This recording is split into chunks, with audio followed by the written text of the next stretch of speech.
Two people work at the same company. Same job title, same salary, same city. One of them retires at 54 with $3 million and no mortgage. The other one is still working at 67, checking their account balance before every grocery run, wondering where 40 years of income disappeared to. Same starting line, completely different finish. And here's the part that will bother you. The difference wasn't a lucky investment, an inheritance, or some financial genius move. It was something so ordinary, so unsexy, that most people walk right past it every single payday. The real gap between people who build wealth and people who don't isn't income. It's what happens in the first 48 hours after money hits your account. Most people believe that wealth is about how much you earn. That's the assumption almost everyone carries. If I just made more money, everything would change. But the data doesn't support that.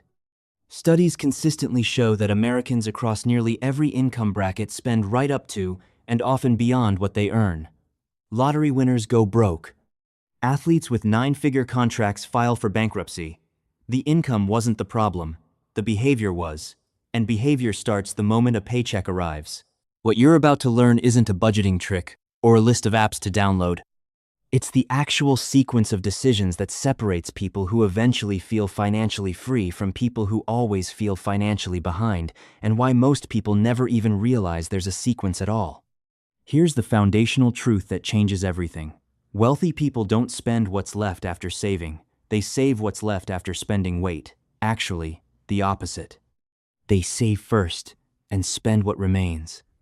That one reversal sounds simple, but it rewires everything. Because when saving is automatic and spending is what's variable, your financial trajectory becomes almost inevitable. When spending is automatic and saving is whatever's left, your financial trajectory is also almost inevitable, just in the wrong direction. This works because of how humans actually function. We adapt to our available resources. If you take home $4,000 a month and immediately move $600 to savings and investments, you will build your life around $3,400. It won't be comfortable at first, but within 90 days, that becomes your normal.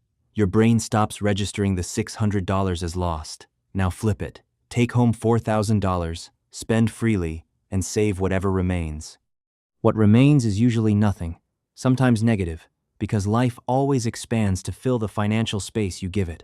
Consider two people, call them Marcus and Derek. Both earn $52,000 a year, take home about $3,600 a month.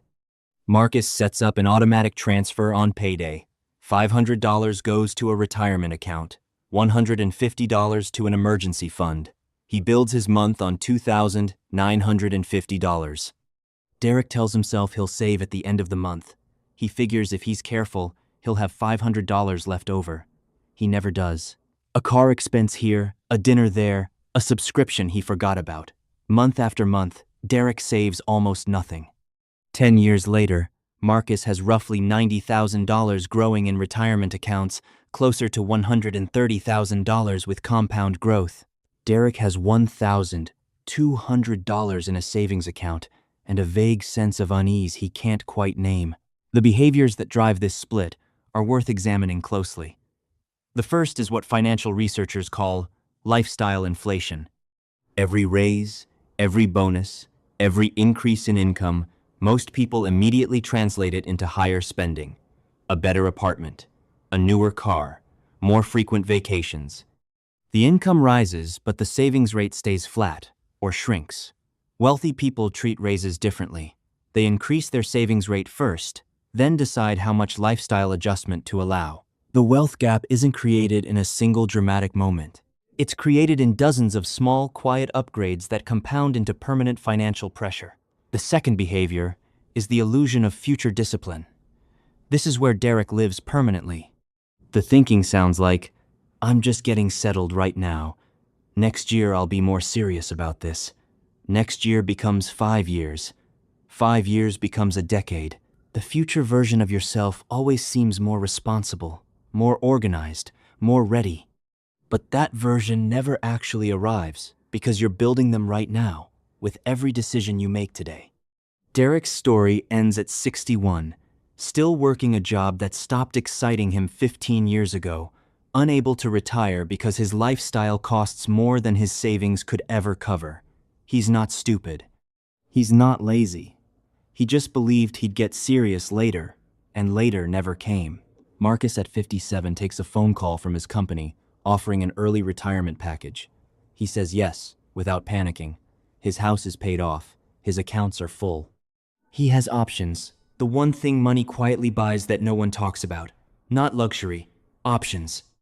Now here's the psychological layer that most financial advice completely ignores. The reason people struggle with this isn't a knowledge problem. Almost everyone knows they should save more. The reason is status. We live in a world where your visible spending signals your worth to other people. The car in your driveway, the neighborhood you live in, the restaurants you're tagged at, these things communicate social standing in ways that a retirement account never will. No one posts a screenshot of their index fund growing at 9% annually, but everyone notices when someone drives a new car. We are social creatures, making financial decisions inside a machine designed to make spending feel like identity.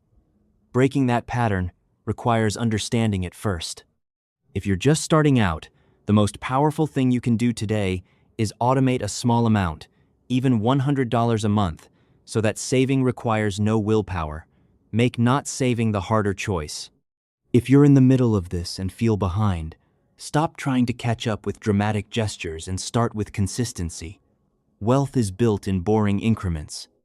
If you're someone who has always spent first and saved nothing, the gap between where you are and where you want to be is real, but it is not permanent.